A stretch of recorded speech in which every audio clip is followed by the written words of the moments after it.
Hello welcome friends to my YouTube channel Boson Higgs. आज हम solve करेंगे 2003 में आए हुए क्वेश्चन यूपी पीजीटी के। तो चलिए स्टार्ट करते हैं। पहला question, two water droplets merge with each other to form a large droplet in this process. दो ड्रॉपलेट हैं हमारे पास, सपोज R1 R2 रेडियस के, वो मर्ज होके क्या बनाते हैं, एक बड़ा ड्रॉपलेट बनाएंगे R रेडियस का सपोज। ठीक है, तो हमारे पास एनर्जी क्या होती है, U इक्वल टू होता है surface tension S into area. Okay, और ये इनिशियल हो गया और ये फाइनल हो गया, UF equal to SA। Means surface tension same रहेगा, this is area I, this is area final. तो यहाँ पे S इक्वल टू क्या हो जाएगा, 4 pi R square R1 square plus 4 pi R2 square, और यहाँ पे क्या रहेगा S equal to 4 pi R square. ठीक है, इसे UF। अगर हम इसको सॉल्व करेंगे तो हम देखेंगे कि ये जो एरिया है टू ड्रॉपलेट्स का वो ज़्यादा होगा कंपेयर टू दिस। ओके, तो एनर्जी हमारी UI is greater than UF निकल के आएगी।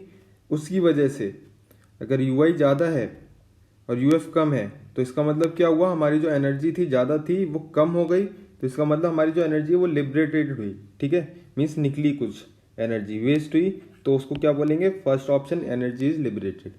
ओके, तो ऑप्शन फर्स्ट इज करेक्ट है। From among us the following curve, which one shows the variation of the velocity v with time for a small size spherical body falling vertically in a long column of viscous liquid। Liquid है, viscous liquid उसमें fall कर रही है। ठीक है, spherical body है, तो ये कर्व दिखाना है हमें वेलोसिटी और टाइम के साथ। ओके, तो देखो क्या होता है, टर्मिनल कुछ देर बाद जब ये विस्कस लिक्विड में जाता है स्फेरिकल बॉडी, तो पहले तो ये जीरो से स्टार्ट करेगा, जीरो से, या फिर कुछ वेलोसिटी अगर धक्का दे दिया या फिर कुछ कर दिया, गिरा दिया, तो कुछ यू वेलोसिटी से भी स्टार्ट कर सकता है।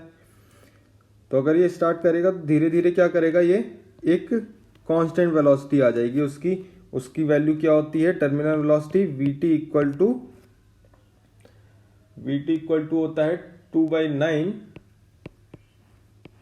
ईटा R square rho minus sigma into G।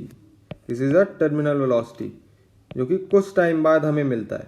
ठीक है, तो अगर ग्राफ देखें तो ये तो स्टार्टिंग से कांस्टेंट हो गई, ये कुछ टाइम बाद हो गई, ये नीचे से जा रहा है, डिक्रीज हो रहा है, ये कांस्टेंट है, और ये है हमारा दिस टाइप ऑफ, मींस कुछ इसकी पहले थी, उसके बाद थोड़ी थोड़ी इंक्रीज हुई, फिर कांस्टेंट हो गई। ठीक है, तो ऑप्शन 4 इज करेक्ट है।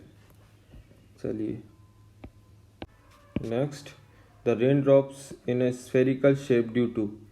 स्फेरिकल शेप में क्यों होते हैं, क्योंकि सरफेस टेंशन लग रहा होता है लगातार।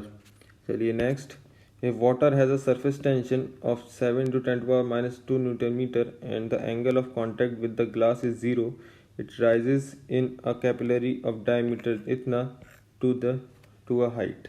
हाइट निकालनी है, ρGH इक्वल टू हम क्या रखेंगे, दिस इज अ प्रेशर, और वाटर कैपिलरी ट्यूब में प्रेशर के लिए क्या होगा फॉर्मूला, ρGH, हाइट निकल के आएगी उससे, इक्वल टू क्या हो जाएगा 2S/R cos theta. Otherwise R होता डायरेक्ट, लेकिन हमें इन टर्म्स ऑफ कैपिलरी की डायमीटर के हिसाब से चलना है। ठीक है, दिस R के टर्म में, तो R के टर्म में क्या होगा, दिस R ऊपर चला जाएगा, दिस ओके 2 cos θ/R। तो यहाँ से H हमारे पास कितना निकल जाएगा, 2S cos θ/ρGR। थीटा का एंगल 0 डिग्री दिया हुआ है, तो cos 0 इज 1। बाकी हमारा सरफेस टेंशन दिया हुआ है, इसको सॉल्व कर लेंगे। 2 इंटू सरफेस टेंशन है 7 इंटू 10⁻⁻2 एंड रो हमारे पास दिया हुआ है, वाटर है 1 ले लेंगे, जी हमारे पास 9.8 and value of R is 0.25 into 10⁻³ because 0.5 mm है इस ये this is a diameter, now radius is 0.25 into 10⁻³ metre. Okay, after solving this we got 5.6 centimeter. Okay, so option 4 is correct here. Now next, the moment of work done in breaking a big bubble of radius r into n droplets each of radius r. तो हमारे पास amount of work done कैसे निकल के आएगा, surface tension T into change in area. ठीक है, delta S या delta A से हम रिप्रेजेंट कर देते हैं, डेल्टा ए. ओके, तो ये आएगा. हमारे पास पहले कितना था और बाद में कितना हुआ वो चेक कर लेते हैं. ओके, एन ड्रॉपलेट्स में ब्रेक कर रहे हैं आर ओवल को, मीन्स सरफेस टेंशन सेम ही है. तो 4 पाई r² स्मॉल आर कितने में, n में मल्टीप्लाई कर देंगे, -4 पाई कैपिटल R². मीन्स ये पहले थी, उसके बाद ये बाद में हुई, तो हम बस एरिया को सब्सट्रैक्ट कर देंगे जो एरिया चेंज है. तो ऑप्शन फर्स्ट इज करेक्ट है. ठीक है, और ये किस तरह से आ सकता था, ये तो रेडियस दे दी, ये वाली रेडियस दे दी. अगर स्मॉल आर रेडियस के ही टर्म में ऑप्शन दिए होते तो हम कैसे करते हैं, तो लाइक कि जो 4/3 पाई r³ है वो किस में कन्वर्ट हो गया, n times of 4/3 pi small r³ से. तो 4/3 पाई कैंसिल, तो कैपिटल R की वैल्यू हमारे पास कितनी आ जाती है, n की पावर 1/3 इंटू R. ठीक है, तो ये वैल्यू हम यहाँ पे R की जगह रखते तो हम in terms of small r भी हम सॉल्व कर सकते थे.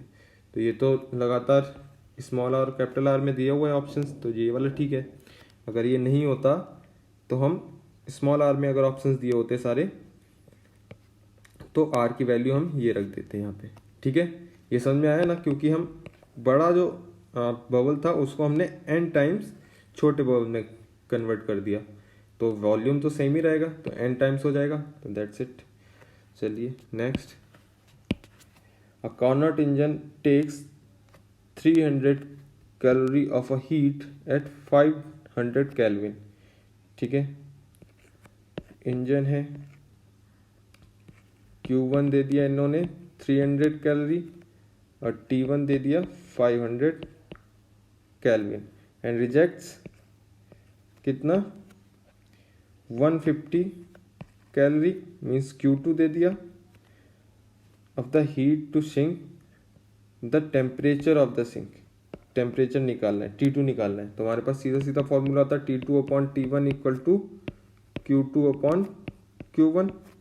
हमें निकालना है T2 की वैल्यू, तो Q2 की वैल्यू हमारे पास कितनी है 150, Q1 is 300 and T1 is 500. तो this cancel, this cancel, 250 kelvin. तो T2 हमारे पास आ गया 250 केल्विन. तो ऑप्शन 3 इज करेक्ट है. Okay, next, first law of thermodynamics is special case of, इसका है law of conservation of energy. कौन सा है, delta Q equal to delta U plus PdV या फिर डेल्टा W भी बोल सकते हैं इसे. तो these all are energies, heat, internal energy, W, work. Okay, so option first is correct here. In given mass of gas expand from a state A to B by 3 parts 1 to 3 as shown in following figure, if W1, W2, W3 respectively be the work done by the gas along the 3 paths, then A से B में जा रहा है, work done पूछा है किस में ज़्यादा होगा, तो A से B में ये पाथ्स हैं A B C.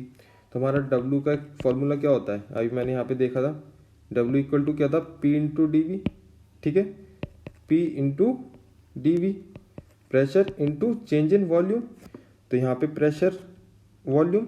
ठीक है, तो this is shows the area element. Okay, this is the area. P into DV means हमारा स्क्वायर का अगर हम निकालें या फिर रेक्टेंगल का निकालें एरिया, तो हम क्या करते थे, लंबाई गुणा चौड़ाई कर देते हैं, लेंथ इंटू ब्रेथ, ठीक है। तो यहाँ पे भी क्या है, P इंटू डी वी है, मीन्स जितना एरिया कवर होगा कर्व से उतना ज़्यादा वर्क होगा, जितना ज़्यादा एरिया कर्व होगा कवर होगा उतना ही ज़्यादा वर्क डन होगा। तो इस जो 3 है, थर्ड कर्व है, उससे ज़्यादा एरिया कर्व होगा, कवर होगा, सॉरी, ठीक है, थर्ड से, W3 से। उससे कम किस में होगा, अगर हम इसकी बात करें सेकंड एरिया की, तो उससे थोड़ा कम होगा, ठीक है। और अगर हम एरिया फर्स्ट की बात करें तो उसके द्वारा किया गया कवर एरिया सबसे कम होगा, वाइट वाला सबसे ज़्यादा, फिर रेड वाला है, फिर येलो वाला है, ठीक है। तो हमारा W3 सबसे ज़्यादा होगा वर्क, फिर W2, फिर W1। So option second is correct है, ओके। चलिए next, which one of the following है the same dimension. Same dimension किसकी होगी, देखिए पहला क्या आ गया, potential energy U equal to mgh लगा दो, और फोर्स क्या होता है, mg कहाँ है, h एक्स्ट्रा आ रहा है, नहीं होगी।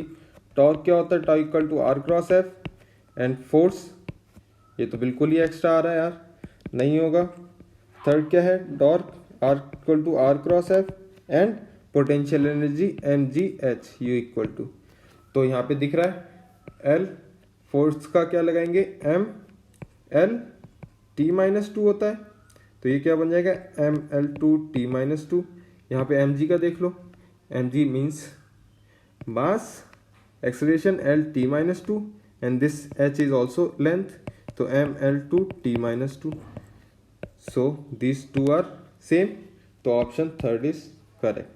प्लैंक कांस्टेंट मोमेंटम कैसे हो सकता है, नहीं हो सकता, क्योंकि P equal to H by lambda खुद ही होता है, यहाँ P क्या है, मोमेंटम है, and this H is Planck constant, तो ये तो बिल्कुल नहीं हो सकता दोनों चीज़ें बराबर, क्योंकि यहाँ पे लैम्डा L लेंथ एक्स्ट्रा आ रही है प्लैंक के लिए।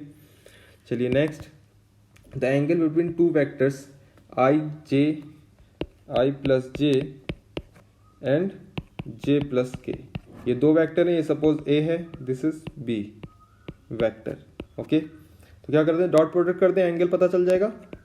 A dot B equal to क्या होता है, AB कॉस थीटा, तो यहाँ से कॉस थीटा इक्वल टू क्या आ जाएगा, A dot B vector dot product and इनका मैग्नीट्यूड, ठीक है,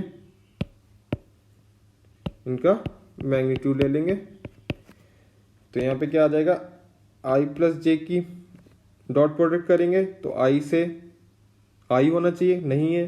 J की करेंगे तो J इंटू जे 1 दे देगा हमें, J का बाकी के साथ मल्टीप्लाई 0 हो जाएगा, अपॉन में 1 square plus 1 square into upon में 1 स्क्वायर प्लस 1 स्क्वायर, क्या आ जाएगा, 1/√2 इंटू √2 इक्वल टू 1/2।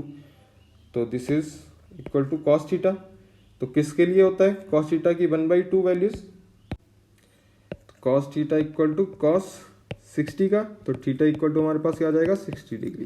तो option third is correct, okay. चलिए thank you so much, please subscribe, please subscribe and press the bell icon, thank you so much.